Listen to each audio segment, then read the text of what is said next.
मंत्रिमंडल विस्तार और विधानसभा उपचुनाव से पहले मुख्यमंत्री शिवराज सिंह चौहान और नरोत्तम मिश्रा के बीच हुई मुलाकात सियासी गलियारों में चर्चा का विषय बन गई है। दरअसल मुख्यमंत्री शिवराज सिंह चौहान आज अचानक गृह मंत्री नरोत्तम मिश्रा के बंगले पहुंच गए। दोनों नेताओं के बीच बंद कमरे में करीब 30 मिनट तक मुलाकात हुई। हालांकि मुलाकात के बाद मीडिया से बात करते हुए मुख्यमंत्री शिवराज सिंह चौहान ने कहा कि ये सौजन्य भेंट थी और इसके सियासी मायने नहीं निकाले जाने चाहिए, लेकिन फिर भी विधानसभा उपचुनाव और मंत्रिमंडल विस्तार की अटकलों से ठीक पहले हुई ये मुलाकात कई सियासी मायनों के नज़रिए से भी देखी जा रही है। प्रदेश के 24 विधानसभा सीटों पर होने वाले उपचुनाव से पहले दल बदल का सिलसिला तेज हो गया है। कभी कांग्रेस का बड़ा चेहरा रहे बालेंद्र शुक्ल आज एक बार फिर कांग्रेस पार्टी में शामिल हो गए। बीच में बालेंद्र शुक्ल ने बीजेपी का दामन थाम लिया था, लेकिन अब उपचुनाव से पहले बालेंद्र शुक्ल ने एक बार फिर कांग्रेस में घर वापसी की है। बालेंद्र शुक्ल के कांग्रेस में आ जाने से ग्वालियर इलाके में कांग्रेस पार्टी मजबूत होगी। यहाँ पर कांग्रेस पार्टी बालेंद्र शुक्ल का इस्तेमाल मुन्ना लाल गोयल या फिर प्रद्युम्न सिंह तोमर के खिलाफ इस्तेमाल कर सकती है। आज भोपाल में बालेंद्र शुक्ल ने पीसीसी चीफ कमलनाथ की मौजूदगी में कांग्रेस की सदस्यता ली। ऐसे में अब ग्वालियर इलाके में कांग्रेस मजबूत होती हुई नजर आ रही है, जिसका असर आगामी उपचुनाव पर भी दिखाई देगा। इंदौर में आईजी कार्यालय के बाहर दुष्कर्म पीड़िता ने खुद पर ज्वलनशील पदार्थ डालकर आत्महत्या का प्रयास किया। युवती ने पुलिस पर लापरवाही का गंभीर आरोप लगाते हुए यह कदम उठाया। दफ्तर के बाहर तैनात पुलिसकर्मी ने सतर्कता दिखाते हुए युवती को बचाया और फिर अफसर से मुलाकात करवाई। दरअसल पूर्व सरकार के वक्त ऑपरेशन क्लीन माफिया चलाया गया था, जिसकी शुरुआत भी इंदौर से ही हुई थी। इसी अभियान के तहत एक युवती ने आधा दर्जन के करीब लोगों पर दुष्कर्म का आरोप लगाया था। मामले में जांच के बाद तत्कालीन अफसरों ने प्रकरण दर्ज कर आरोपियों की गिरफ्तारी के निर्देश भी दिए थे। आजाद नगर थाना पुलिस ने जीतू सोनी, ठाकुर उदय सिंह समेत बाहरी जिलों के कुछ लोगों के खिलाफ प्रकरण दर्ज किया था। बहरहाल कुछ समय बाद अफसरों के तबादले हुए और मामले में अधिकारियों ने रुचि नहीं दिखाई। यही वजह है कि युवती में असंतोष पैदा हुआ और लंबा वक्त गुजर जाने के बाद भी कुछ आरोपी अब भी फरार है। युवती निरंतर आरोपियों की गिरफ्तारी की मांग कर रही थी। जब बात नहीं बनी तो आक्रोशित पीड़िता परिवार सहित आईजी कार्यालय पहुंची और घातक कदम उठाया। पूर्व सरकार के वक्त दम भरता ऑपरेशन क्लीन माफिया अब दम तोड़ता नजर आ रहा है। पूर्व के कई वरिष्ठ अफसरों के अब तबादले हो गए हैं। वहीं मौजूदा अफसरों ने फरार आरोपियों को न गिरफ्तार करने में दिलचस्पी दिखाई, न ही अन्य मामलों की पड़ताल में। अब देखना होगा कि युवती के द्वारा उठाए गए घातक कदम के बाद अफसर मामले में कैसे सख्ती दिखाते हैं। कोरोना संकट के बीच उपचुनाव की सुगबुगाहट से राजनीतिक सरगर्मी एक और जहां तेज हो रही है, वहीं बिजली का मुद्दा भी मानो राजनीतिक रोटी सेकने का जरिया बन गया है। बिजली का मुद्दा प्रदेश में हमेशा ही संवेदनशील रहा है, चाहे महंगी बिजली बिल का मुद्दा हो या फिर 100 रुपए में 100 यूनिट बिजली। आम लोगों की कमजोर नब्ज हमेशा बिजली मानी गई। बेशक बिजली में राजनीति वोटों के लिए की गई हो, लेकिन जागरूक जनता अब हिसाब मांगने से पीछे नहीं है। अगर जनता जवाब ना भी मांगे तो राजनीतिक दल हर बात पर अपना सियासी नफा नुकसान ढूंढ निकालते हैं। उपचुनाव से पहले महंगे बिल और ट्रिपिंग से हलाकान हो रही प्रदेश की जनता सिस्टम से जवाब मांग रही है। वहीं सत्ता में बैठी भाजपा इस ट्रिपिंग के पीछे कांग्रेस को जिम्मेदार मान रही है। उसका साफ कहना है कि ट्रांसफर पोस्टिंग में लगी रही कांग्रेस सरकार ने धरातल पर कोई मेंटेनेंस नहीं कराया और नतीजा जनता को भुगतना पड़ रहा है। वहीं कांग्रेस भाजपा के इन आरोपों को खारिज करती है। उसका कहना है कि बीते 15 माह का हिसाब मांगने वाली भाजपा ने बीते 15 सालों में क्या मेंटेनेंस कराया, वो इसका जवाब दे। राहत के नाम पर महंगे बिजली बिल को भेजकर जनता पर भाजपा किसी कुठाराघात से कम नहीं कर रही है। जिम्मेदार ट्रिपिंग के पीछे एक बड़े मेंटेनेंस की वजह बता रहे हैं। सैकड़ों ट्रांसफार्मर्स का अब तक मेंटेनेंस नहीं हो पाया, जबकि कई किलोमीटर लंबी एलटी लाइंस भी अब भी मेंटेनेंस के दायरे से दूर हैं। अब सवाल उठ रहा है कि क्या वाकई लंबे समय से बिजली महकमे में मेंटेनेंस का काम नहीं किया गया। कोरोना के बढ़ते संक्रमण को देखते हुए स्वास्थ्य विभाग अब चौकन्ना हो गया है। लोगों को वक्त रहते सही इलाज मिल सके और ये इलाज उनके घर के पास मिल सके, इसके लिए स्वास्थ्य विभाग अब हर छोटे बड़े अस्पताल की मैपिंग कराने में लगा हुआ है। शहर में हर अस्पताल की मैपिंग की जा रही है ताकि वक्त रहते मरीजों को सही उपचार मिल सके। कोरोना के संक्रमण के कारण मरीज हर एक अस्पताल जाने से कतरा रहे हैं। हर छोटी मोटी बीमारियों के लिए भी मरीज इलाज के लिए परेशान हो रहे हैं। घर के बाहर निकलने में भी बच्चे और बुजुर्गों के साथ खतरा बढ़ता जा रहा है।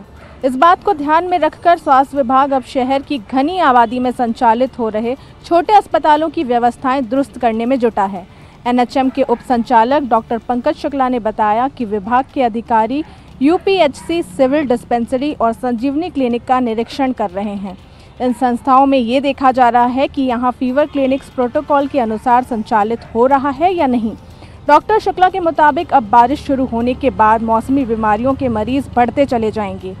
ऐसे में शहर के लोगों को सीधे बड़े अस्पतालों में जाने के बजाय पहले घर के नज़दीक वाले अस्पतालों में इलाज कराना चाहेंगे। मरीजों की सुविधा के लिए विभाग चौकन्ना होकर तमाम व्यवस्थाएं करने में जुटा है। भोपाल सहित प्रदेश भर में संचालित सरकारी अस्पतालों की जीपीएस मैपिंग का काम पिछले साल मैप आईटी ने शुरू किया था, लेकिन बीच में ही ये काम किसी कारणवश बंद हो गया था। अब कोरोना संकट काल में आम लोगों के घर के नज़दीक स्वास्थ्य संस्थाओं की जानकारी मोबाइल पर ही मिल सकेगी, क्योंकि विभाग गूगल मैप के जरिए मैपिंग करने में लगा है। लोग शहरी प्राथमिक स्वास्थ्य केंद्र, सिविल डिस्पेंसरी और संजीवनी क्लिनिक में जाकर सामान्य उपचार, टीकाकरण, परिवार योजना जैसी तमाम योजनाओं का लाभ ले सकेंगे। इस नई व्यवस्था के तहत लोगों को उनके मोबाइल पर ही नज़दीकी फीवर क्लिनिक की जानकारी मिल सकेगी। स्वास्थ्य अफसरों का काम ये भी होगा कि हर हालत में संक्रमण को रोका जाए। इसके लिए वो तमाम प्रयास कर रहे हैं और स्वास्थ्य मंत्री के निर्देशानुसार काम कर रहे हैं। सिगरौली जिले के ट्रामा सेंटर में लापरवाही की हद सामने आई है। यहाँ निकलने वाले मेडिकल वेस्ट को खुले मैदान में फेंक दिया गया है, जिसकी वजह से न सिर्फ रहवासी परेशान हैं, बल्कि आए दिन यहाँ जानवरों की मौत भी हो रही है। सिगरौली जिले के ट्रामा सेंटर से निकलने वाला मेडिकल वेस्ट ये खुले में पड़ा हुआ है। इस मेडिकल वेस्ट की वजह से यहाँ कई मवेशियों की मौत हो चुकी है।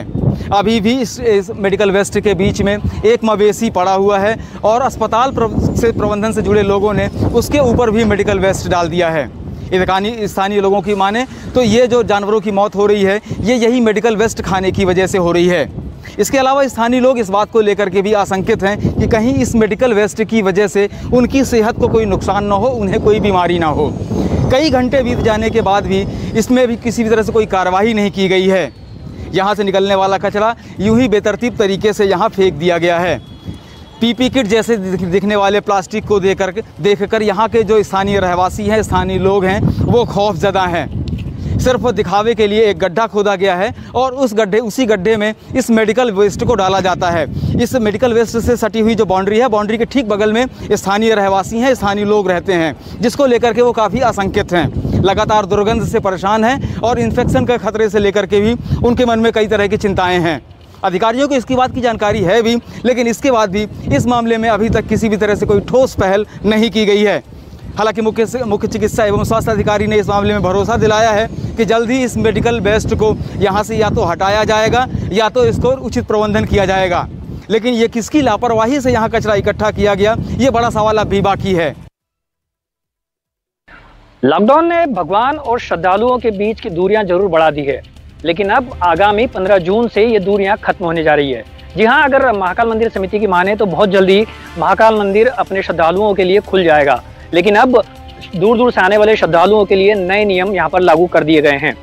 महाकाल मंदिर समिति ने अब जो नियम लागू किए हैं उसके अनुसार अगर बात मानी जाए तो एक दिन पहले सभी श्रद्धालुओं को यहाँ पर प्री बुकिंग करानी होगी। उसके बाद उन्हें एक नंबर दिया जाएगा और एक दिन में ही 1000 से ज़्यादा श्रद्धालुओं को अनुमति नहीं मिल पाएगी मंदिर में प्रवेश की। इसके अलावा अगर बात की जाए तो मंदिर में जितने भी श्रद्धालु यहाँ पर आएंगे उन्हें सैनिटाइज होना पड़ेगा, साथ ही मुंह पे मास्क लगाना जरूरी होगा।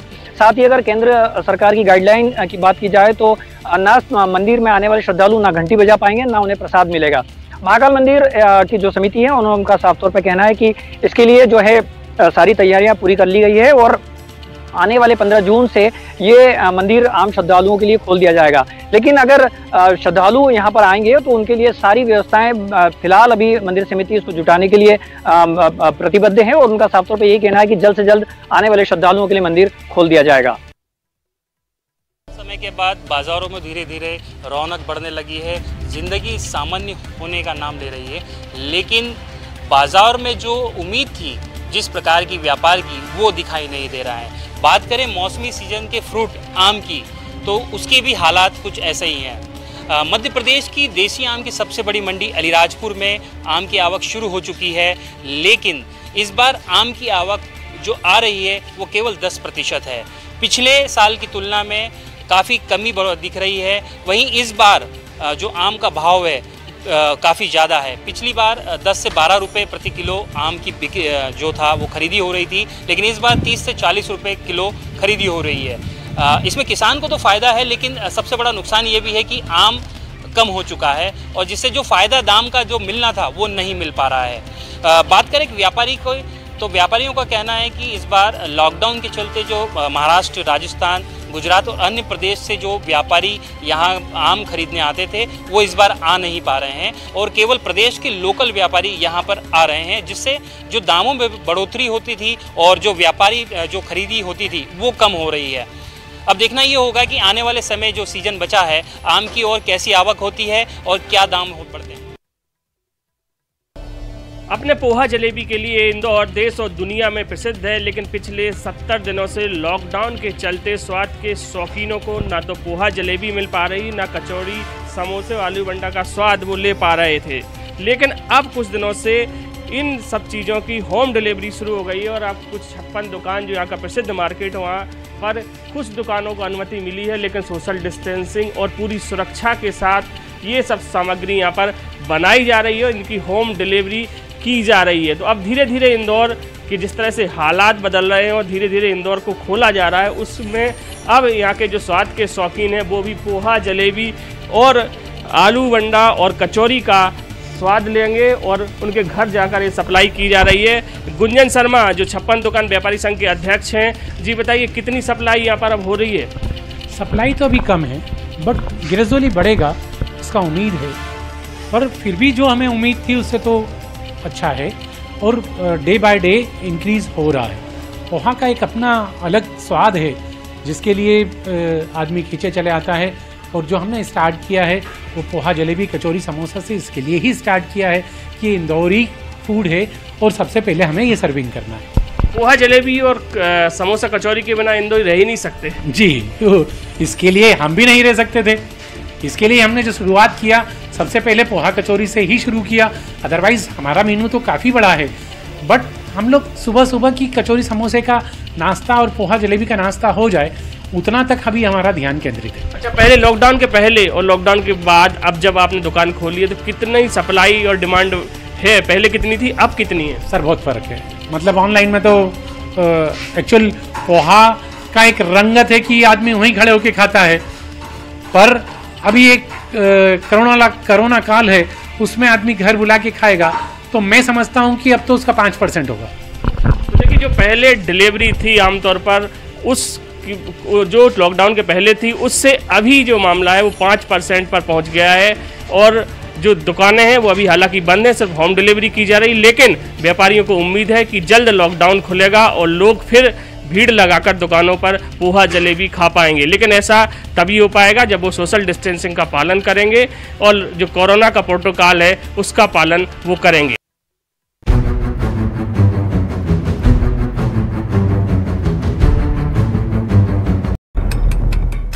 क्या आप चीन पर यकीन कर सकते हैं?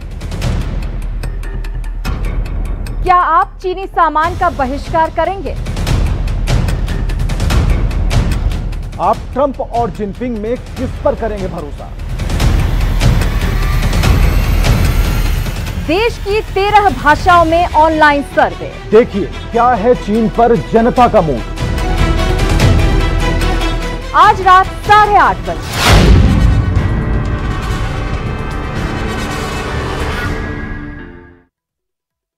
न्यूज हेडलाइंस के प्रायोजक सच्ची सहेली, महिलाओं के लिए सबसे भरोसेमंद औषधि एवं टॉनिक।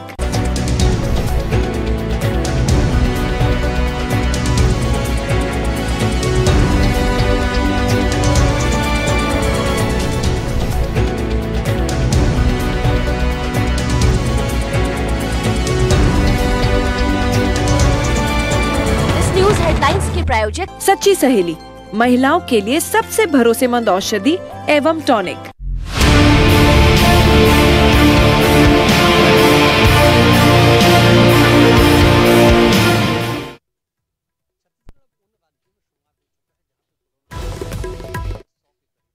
लगे हैं। दरअसल छत्तीसगढ़ में बीते एक सप्ताह से जिस तेजी से मामले आए हैं बताने के लिए काफी है कि राज्य में स्थिति अब चिंताजनक हो चुकी है, क्योंकि आने वाले समय में मॉनसून दस्तक देने के लिए तैयार है। ऐसे में 2 लाख से अधिक लोगों का क्वारंटाइन सेंटर में रहना बताने के लिए काफी है कि कितनी बड़ी व्यवस्था से अब सरकार को गुजरना होगा, सरकार के सामने कितनी बड़ी चुनौती बनी हुई है। बहरहाल अब इस तरह से लगातार आते मामलों से लोगों के मन में दहशत का माहौल है। लोगों के मन में एक बड़ा सवाल यही है कि कैसे इस संक्रमण को रोका जाएगा और कब तक उन्हें निजात मिलेगा, क्योंकि स्थिति अब चिंताजनक होने लगी है। जिस तेजी से आंकड़े बढ़ रहे हैं बताने के लिए काफ़ी है कि छत्तीसगढ़ में आने वाले समय में और भी स्थिति बुरी हो सकती है, क्योंकि अब भी 50,000 से अधिक पंजीकृत श्रमिकों का छत्तीसगढ़ लौटना शेष है। तो वहीं बाजारों में अनलॉक 1 के तहत आवाजाही काफ़ी तेज हो चुकी है। तो ऐसे में स्थिति बेहद चिंताजनक बनी हुई है। सिटी बसें सड़कों पर दौड़ने लगी हैं, लेकिन जो प्राइवेट बस हैं उनके पहिए अब तक थमे हुए हैं। बहुत जल्द सरकार इन बसों को चलाने की अनुमति दे सकती है, लेकिन जो बस के संचालक हैं वो 6 महीनों के टैक्स माफी की मांग कर रहे हैं। बहरहाल सरकार ने जरूर 2 महीने के टैक्स माफ करने की बात कही है, लेकिन ये माफी केवल अभी तक कागजों में है, उनको माफ नहीं किया गया है, जिसके कारण से बस संचालकों के सामने मुसीबतें खड़ी हुई है। इसके बाद जब बसें सड़कों पर दौड़ने भी लगेंगी तो भी से कहीं न कहीं यात्रियों की कमी होगी, जिसके कारण से बस संचालक चिंता में है और वो मांग कर रहे हैं कि उड़ीसा की तर्ज पर ही 6 महीनों का टैक्स माफ किया जाए। ये मांग पत्र उन्होंने सरकार को दे भी दिया है, बावजूद इसके अभी तक कोई निर्णय नहीं हो पाया है। अब देखना होगा कि 8 तारीख को इनकी जो मीटिंग होती है उसके बाद किस तरीके का निर्णय लिया जाता है।